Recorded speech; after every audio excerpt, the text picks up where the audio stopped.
मैनपुरी पहुंचे सूबे के मुखिया योगी आदित्यनाथ। जनसभा को संबोधित करते हुए अखिलेश यादव पर किया करारा हमला। दरअसल आज उत्तर प्रदेश के मुखिया योगी आदित्यनाथ मुलायम के गढ़ मैनपुरी पहुंचे। यहाँ उन्होंने गिरोर में जनसभा को संबोधित किया। इस दौरान उन्होंने समाजवादी पार्टी पर जमकर निशाना साधा। उन्होंने कहा कि सपा के कारनामों से नेताजी को कष्ट हो रहा होगा कि कैसे अखिलेश यादव ने पार्टी को कांग्रेस के पास गिरवी रख दिया है। बगला अभी तक बालिग नहीं हुआ, इसलिए ऐसा काम कर रहा है जिससे मैनपुरी के सामने संकट आ जाता है। सीएम योगी ने आगे कहा कि विकास की एक नई शुरुआत भारतीय जनता पार्टी करने जा रही है। अगर एक परिवार को जिताते रहेंगे तो वह चुनाव में आएंगे। अंजेश यादव से फोन से कह देंगे उतना विकास कराएंगे। एक तरफ भाजपा है, निषाद पार्टी है, सभी का समर्थन अनुजेश के साथ है। लोकसभा चुनाव में जो खटाखट की बातें कही जा रही थी, क्या वह आया? उन्होंने झूठ क्यों बोला? पीएम मोदी आए तो संविधान बदला गया क्या? आरक्षण खत्म हुआ क्या? ऐसा कुछ भी नहीं हुआ, लेकिन समाजवादी पार्टी और विपक्षियों ने ऐसी बातें कही। सीएम योगी ने आगे कहा कि आज माफिया कब्जा नहीं कर सकता है, किसी बेटी के साथ खिलवाड़ नहीं हो सकती। अगर करेगा तो यमराज उसको अगले चौराहे से उठाकर ले जाएंगे। विकास और विरासत की भाजपा गारंटी ले रही है। इस दौरान जनता को संबोधित करते हुए और क्या कुछ कहते नजर आए सूबे के मुखिया योगी आदित्यनाथ, आइए हम आपको इस खबर के जरिए सुनवाते हैं।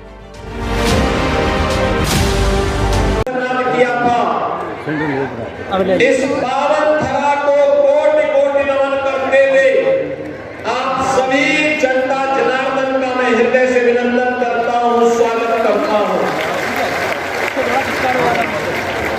बहनों भाइयों, आज जब मैं आपके पास आया हूँ तो मुझे कहने में कोई संकोच नहीं कि अवश्य समाजवादी पार्टी के वर्तमान नेतृत्व के कृत्यों से भले ही अन्य लोगों को कष्ट हो रहा हो, लेकिन नेताजी श्री मुलायम सिंह जी को अवश्य कष्ट हो रहा होगा कि मेरे कैसे सपूत ने समाजवादी पार्टी को कांग्रेस की गिरवी रख करके पूरी पार्टी को ही सत्यानाश करने में काबू हो गया है। भाइयों, कुछ लोगों की एक प्रवृत्ति होती है और वास्तव में वह जिंदगी भर उनके साथ जुड़ जाती है, और वह है कि बबुआ अभी बालिग नहीं हुआ है, इसलिए कभी कभी ऐसा काम कर लेता है जिससे मैनपुरी वासियों के सामने भी संकट खड़ा हो जाता है।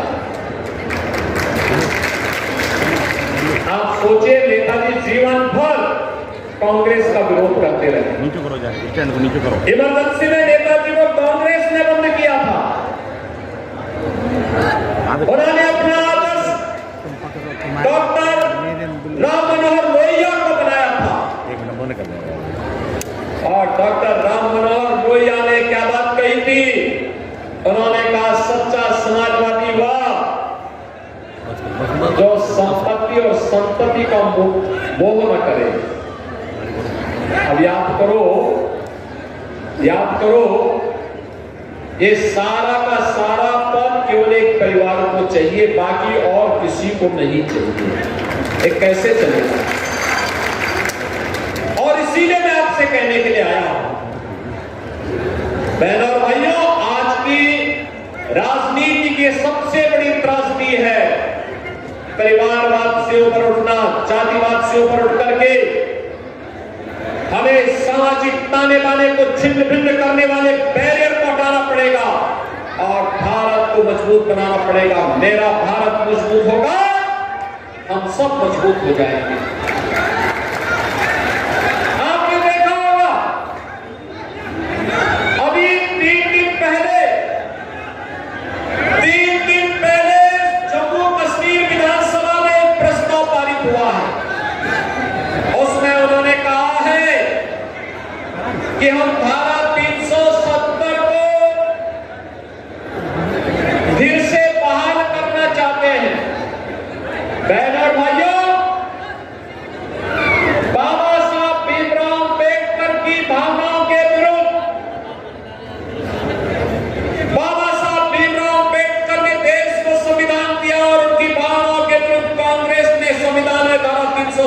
जोड़ी थी। ये धारा 370 न केवल जम्मू कश्मीर में बल्कि पूरे भारत के अंदर आतंकवाद की जड़ बनी। और भारत के यशस्वी प्रधानमंत्री नरेंद्र मोदी जी ने 5 अगस्त 2019 को देश के आतंकवाद की जड़ धारा 370 को हमेशा के लिए समाप्त कर दिया। लेकिन इस कांग्रेस की गोदी में जाकर के आज की अखिलेश यादव की समाजवादी पार्टी खेल रही है। ये लोग भारत की एकता अखंडता को चुनौती दे रहे हैं। कश्मीर में धारा 370 को फिर से बहाल करने की मांग करके आतंकवाद को वापस लाना चाहते हैं। इस भारत में जम्मू कश्मीर में कश्मीरी पंडितों को कश्मीर वैली से पलायन और उनके कत्लेआम को देखा है। मेनपुरी हो या इटावा, आगरा हो या अलीगढ़, आसपास के हर जनपद का हर नौजवान भारत की सेना में भर्ती होकर के भारत की सीमाओं की रक्षा करते हुए अपना बलिदान दिया है।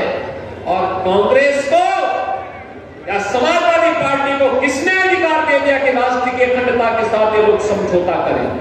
और इसीलिए मैं कहता हूं, नेताजी हमेशा कांग्रेस का विरोध करते थे, कहते थे कि भाई जिंदगी भर धोखे से भी इसके साथ नहीं करना।